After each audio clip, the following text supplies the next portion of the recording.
Hello everybody, my name is Brady and we are back with another React video, and today we're going to be checking out more SamONella. So recently I've been trying to wrap up his videos. I only have a handful left, so some of the topics left over are some of the least requested or have never been requested on this channel. Like you didn't seek out these videos and say, hey, you just gotta check out his video on dog breed deformities, but that doesn't mean I'm any less excited about this.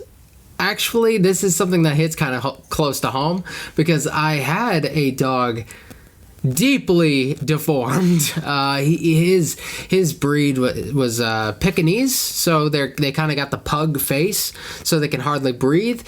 And then they got this like long, beautiful hair, and they have back problems. They're all messed up. And he was adorable and whatever, and I love that dog. But also, every time I look at him, I'm like, wow, man, you shouldn't exist. This should not be a thing. What have they done to you? Like that sort of thing. So that's always unfortunate.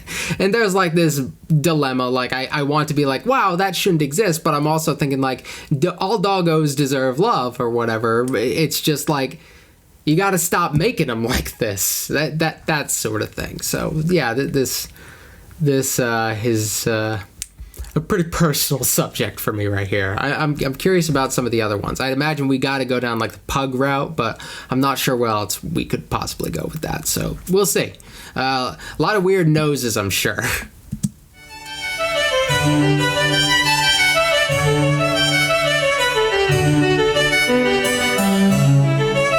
Hey kids, let me talk to you about dog breeding. Nowadays, dogs are mostly around just to be a cute companion, right? So breeding has gone from functionality to cuteness. And that's fine, as long as it stays within the bounds of nature. But that's not enough for today's breeder. So, how do you make a dog cuter? Apparently, by giving it disgusting genetic deformities. And chances are, you, the listener, agree with that. You just don't know you do. Let me show you what I mean. See this?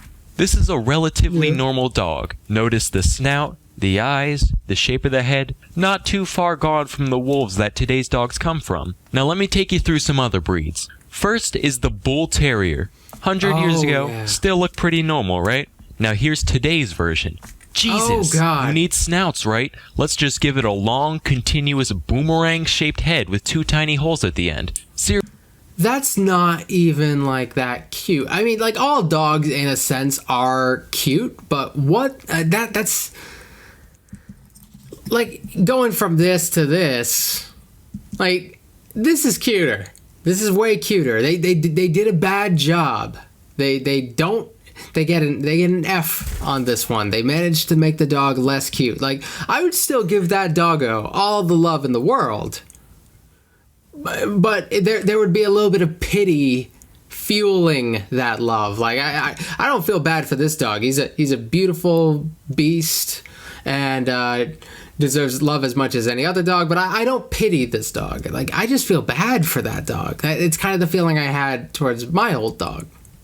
Just give it a long, continuous, boomerang-shaped head with two tiny holes at the end. Seriously, it looks like Toucan Sam is trying to fit inside a dog costume. And look at its eyes. They're permanently pointed up at the sky as if to say, God, why did you let me become this? Please kill me. Do you guys remember Spuds McKenzie, the old Bud Light mascot? Well, I just realized why they chose a Bull Terrier of all dogs. It's because he looked like his mom drank nothing but Bud Light for her entire pregnancy. Next up is the Pug. I'll probably get some hate for this one, but I don't care. They've been bred specifically to look like they've been smashed in the goddamn face with a frying pan. And because of this, because of their fact that their skull is shaped like a fucking tuna can, they can barely breathe their whole lives.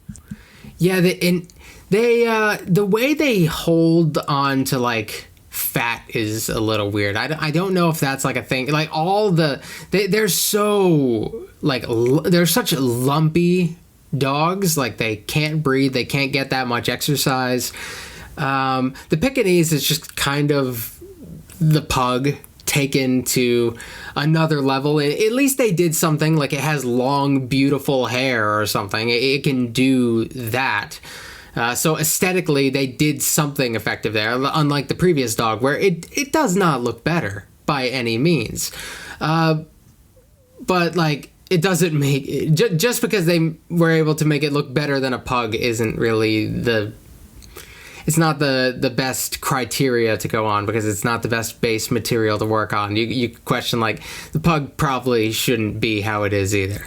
Ever been around a pug? Constantly, no matter the temperature or the weather, they sit there going, Yeah.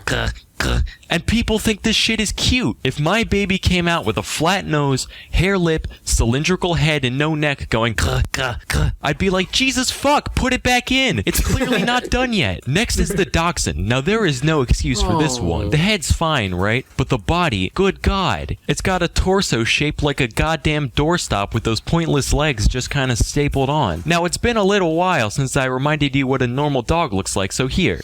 Now let me go into Photoshop real quick and do all the changes necessary to make this dog look like a Dachshund. Look at that. That's not okay. Right. Why even have legs at this point? Might as well just keep going until it's just a drumstick from the neck down. And there's no reason. It's just one day someone was like, well, people like dogs and people like ferrets, so why don't we make some chimera abomination halfway in between the two and see what happens? Wait, are Dachshunds like wiener dogs? Are they the same thing? I need to actually check that. Okay, so the Dachshund is exactly the wiener dog. I didn't know if the wiener dog was like a different breed that was similar and had kind of like the same problems, just having little nubs for legs at the end, being like weirdly long. That must cause back problems. That must be something he was going into, because like the support just doesn't feel like it's well distributed. My least favorite breed, though, out of all of them, it's just straight up fucked in every way. A testament to humankind's never-ending corruption of the natural world. I'm talking about the Chihuahua. It's like somebody took a normal dog and boiled away every aspect except for anger and neuroticism, leaving this tiny hell creature behind. And this is one of the nicer pictures I could find. Take a look at this. Someone call a priest, and we let these things inhabit our homes. This poor woman's gonna wake up with her fucking nose chewed off and just be like, oh, Mr. Wiggles was a little hungry this morning, wasn't he? Meanwhile, the dog's just sitting there like, bloodlust. The only time they're not being needlessly aggressive towards people, it's when they're off pissing, shitting, and vomiting all over their surroundings. And you would... I mean, that's a lot of dogs, but like the aggressive nature just seemed to be a thing in the. I guess I can only speak anecdotally from my experience with Chihuahuas, but it also seems to be a thing with a lot of smaller dogs in general. A lot of them seem to have like aggressive streaks. I mean, there are plenty of perfectly friendly small dogs. That's totally a thing, but I know there's a lot of like smaller ones, and I wasn't even thinking about how perhaps the breeding might perhaps impact behavior, because it's not just a physical thing. There might be some behavioral consequences to that, and there's got to be a reason why there's like this consistent consensus that Chihuahuas are little demons. Would think such a small dog would at least produce manageable waste, but much like the creature itself, the small things it does expel are straight up toxic. It's like some of the Chihuahua's pent-up hatred for the mortal plane manifests itself in every dump it takes. I would rather clean up a full-grown man's shit from my floor than wipe up the septic nightmare that is Chihuahua squirts. The only good thing about owning a Chihuahua is that if it ever gets rabies, it'll be fine, because you won't be able to tell the goddamn difference. It'll still be sitting there, business as usual. So that's my little rant about the monstrosities that live right beneath our noses. I'm SamONella, and thank you for watching. That whole video, it reminded, what was it? The little grind my gears stuff. Like, you know what really grinds my gears? Like that sort of thing. I know that's not just a Family Guy thing. I know it's based off something that came before it, but I know it from the Family Guy thing. Sue me. It's just like this guy's upset and he's ranting into a microphone. He just happened to animate around it. It seemed much less scripted than a lot of his typical material, and it's not like the type of thing that I would typically seek out on YouTube. The only reason I'm watching this right now is because like I think Sam is really good and he makes some really amazing videos. And this one, while not the style I typically appreciate, it's relatable. It's a fun little relatable rant, and this is another one of those videos where there's probably potential for a part 2. There's too many different dog breeds for there not to be like a million others that this could be. Like, you haven't even touched upon all like the subcategories of things like pugs. Like, there's a million different like versions of pugs and little